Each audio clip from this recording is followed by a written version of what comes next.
In this lecture, we're going to do example number 1 of ideal gases. Okay, so this is the example, and the example consists in the following. Let's call this example number 1. To understand this example, let's assume that we have a tank. Okay, so this is a tank. The tank, we want to know what is the total weight of the tank. This is what we would like to know.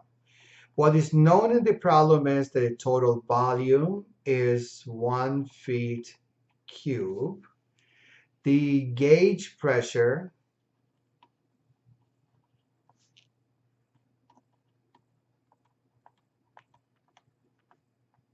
is 50 psi. The temperature inside the tank is 70 Fahrenheit. Okay, so when we start this problem, the first thing we need to know is we need to find what the weight is. This is what we are looking for. We know the weight is equal to mass times gravitational acceleration. We know from here that mass, we know that we know that your density is equal to mass over volume. This dash is referred as volume. And then from here, I can solve for mass. Mass is equal to rho times volume. Okay, so if I take this and I plug it inside here, I get W is equal to rho times volume times G. Okay, now I would like to know, so in the problem now, I know my volume is given here.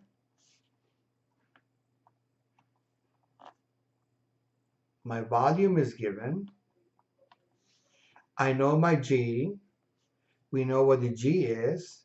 G is 32 feet second squared. But I don't know what my rho is. Okay, so we need to find the rho.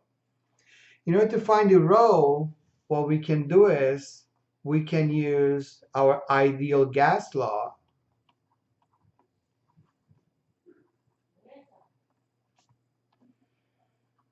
We can use our ideal gas law that says P is equal to rho times RT, comes from our class. And then from here, since I'm interested in my rho, because in my problem, I know my pressure, this is a constant, I know my temperature. So I can solve for rho. Now my rho is equal to P times RT. Okay, so my W, my weight, becomes mass times G, rho times density times volume times gravitational constant, and this becomes pressure times R times temperature V times G. Okay, so let's start finding what the P is. You have to watch out because for a gauge, when you talk about a gauge, when you talk about the pressure gauge, the gauges, when they read the pressure, that basically you have your actual pressure, and then you have what you call the reference pressure. And the gauge is what will give you is a delta P. So what you know is that your delta P is nothing else than your actual pressure minus your static pressure. So if I want the P will be delta P plus my P sub 0. And that will give me I know that this is 50 psi, and the static air pressure for air is 14.7 psi. Okay, so from here, this is equal to 64.7 psi. Okay, we need to, for this problem, we need to work everything in pounds.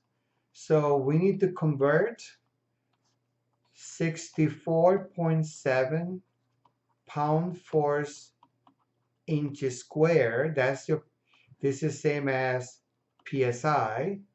Need to multiply that 144 inches squared is in 1 feet squared. That'll give you 64.7144 pound force feet squared.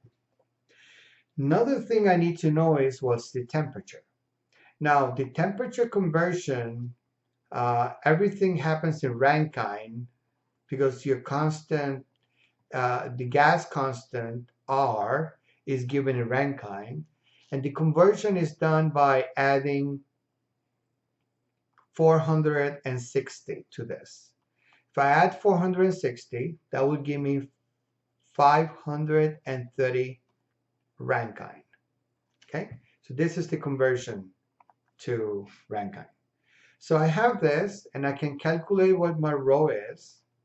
Now my rho RT would be 64.7 times 144.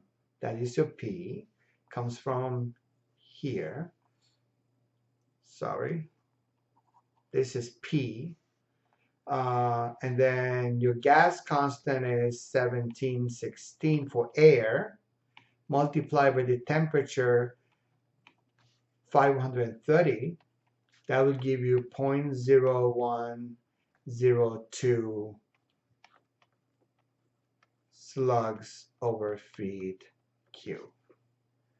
Okay, so then from here, I find that my weight is rho times volume times g is equal to 0.0102, and the volume is 1, gravitational constant 32.2, and that would give you 0.32844 pound force. Okay. Now, another concept that is very often used in these problems is the true gas. Okay, so for the case for true gas,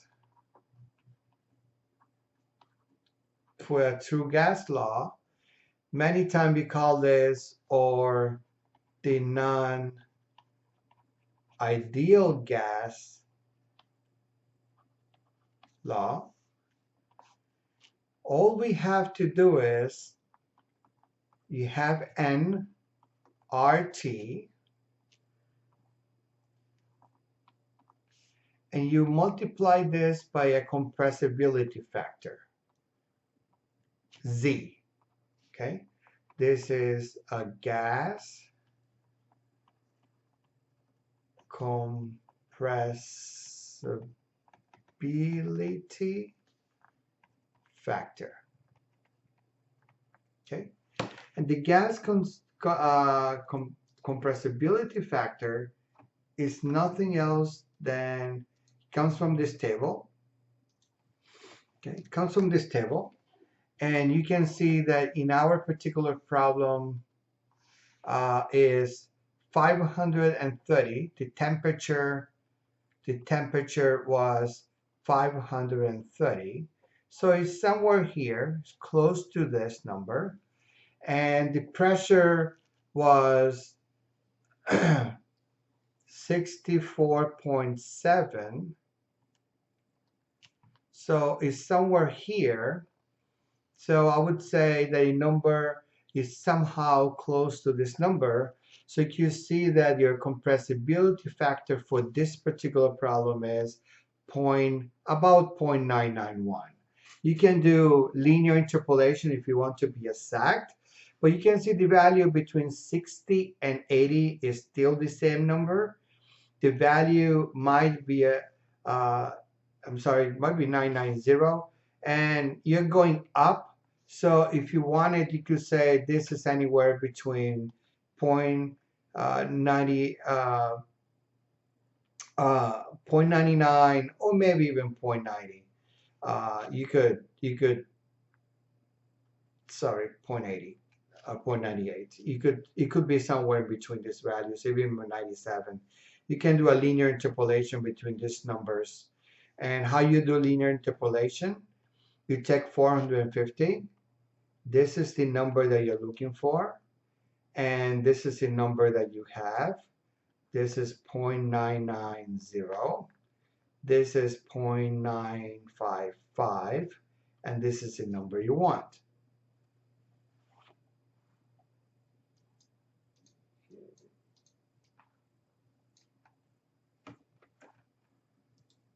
Okay, and the linear interpolation is done as follows. So you use these 2 points where you can find a slope. So you will find a slope, your y, and then you can say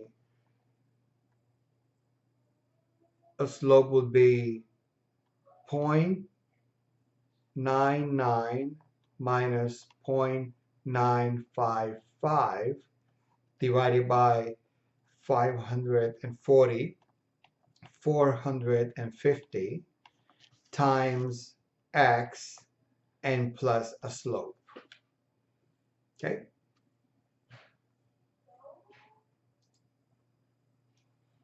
Okay.